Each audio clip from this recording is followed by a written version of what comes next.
সম্মানিত ভিউয়ার্স, আসসালামু আলাইকুম ওয়া রাহমাতুল্লাহি ওয়া বারাকাতুহু। আশা করি সবাই আল্লাহর অশেষ রহমতে ভালো আছেন, সুস্থ আছেন। এই চ্যানেলে আরেকটি নতুন গুরুত্বপূর্ণ ভিডিওতে আপনাদের সবাইকে স্বাগতম। আজকে আলোচনা করব শূন্য পদের বিপরীতে বদলির প্রজ্ঞাপন জারি। বিস্তারিত থাকছে ভিডিওতে। এই ভিডিওটি দেখার আগে যারা এই চ্যানেলে একদম নতুন তারা অবশ্যই চ্যানেলটি সাবস্ক্রাইব করে পাশে থাকা বেল আইকনটি প্রেস করে দিন। আর যারা ইতিমধ্যে সাবস্ক্রাইব করেছেন তাদেরকে জানাই অসংখ্য ধন্যবাদ। শূন্য পদের বিপরীতে বদলির প্রজ্ঞাপন জারি।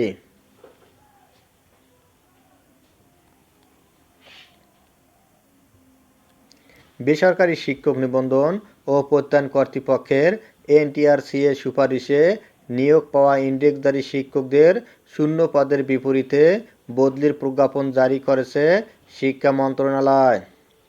আজ বৃহস্পতিবার 19শে ডিসেম্বর মন্ত্রণালয় থেকে এ প্রজ্ঞাপন জারি করা হয়েছে। একই সঙ্গে গত আগস্টে জারি করা নীতিমালাটি বাতিল করা হয়েছে।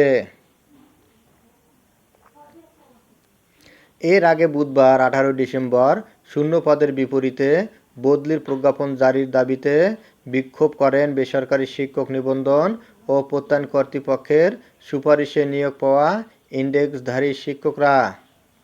এরপর শিক্ষা উপদেষ্টা অধ্যাপক ওয়াহিদ উদ্দিন মাহমুদের আশ্বাসে কর্মসূচি স্থগিত করেন তারা। বদলির সাধারণ শর্তগুলো হলো এনটিআরসি প্রতিষ্ঠান ভিত্তিক শূন্য পদের চাহিদা বা বিবরণ 15 সেপ্টেম্বরের মধ্যে অনলাইনে প্রকাশ করবে। প্রকাশিত শূন্য পদের বিপরীতে মাধ্যমিক ও উচ্চ শিক্ষা অধিদপ্তর মাউসি বদলির আবেদন আহ্বান করবে। সমপদে পদ শূন্য থাকা সাপেক্ষে বদলির জন্য 1 থেকে 30 অক্টোবরের মধ্যে অনলাইনে আবেদন করতে পারবে। 30 নভেম্বরের মধ্যে বদলির আদেশ জারি হবে। 30 ডিসেম্বরের মধ্যে নতুন কর্মস্থলে যোগদান সম্পন্ন হবে। আবেদনকারী শিক্ষক তার চাকরির আবেদনে উল্লেখকৃত নিজ জেলায় বদলির জন্য আবেদন করবেন। তবে নিজ জেলায় পদশূন্য না থাকলে নিজ বিভাগের যে কোনো জেলায় বিদ্যমান শূন্য পদের বিপরীতে বদলির আবেদন করতে পারবে। শর্তের মধ্যে রয়েছে, প্রথম যোগদানের পর চাকরি 2 বছর পূর্ণ হলে বদলির আবেদন করার জন্য যোগ্য হবেন। বদলি হয়ে নতুন কর্মস্থলে যোগদানের পর ন্যূনতম 2 বছর কর্মে নিয়োজিত থাকার পর পরবর্তী বদলির জন্য আবেদন করতে পারবেন। একজন শিক্ষক কর্মজীবনে সর্বোচ্চ 2 বার বদলি হওয়ার সুযোগ পাবেন। তবে একজন শিক্ষিকা কর্মজীবনে সর্বোচ্চ 3 বার বদলির সুযোগ পাবেন। একটি শূন্য পদের জন্য একাধিক আবেদন পাওয়া গেলে জ্যেষ্ঠতা, নারী ও দূরত্ব বিবেচনায় বদলি অনুমোদন করা হবে। চাকরিতে প্রথম যোগদানের তারিখ হতে সিনিয়রিটি গণনা করা হবে।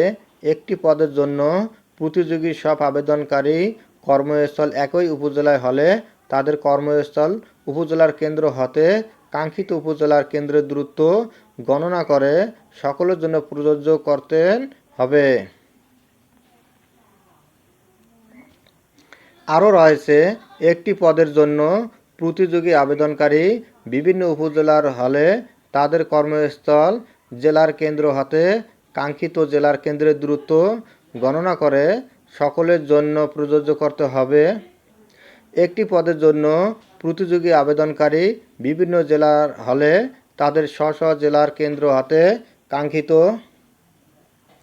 জেলার কেন্দ্রের দূরত্ব গণনা করতে হবে।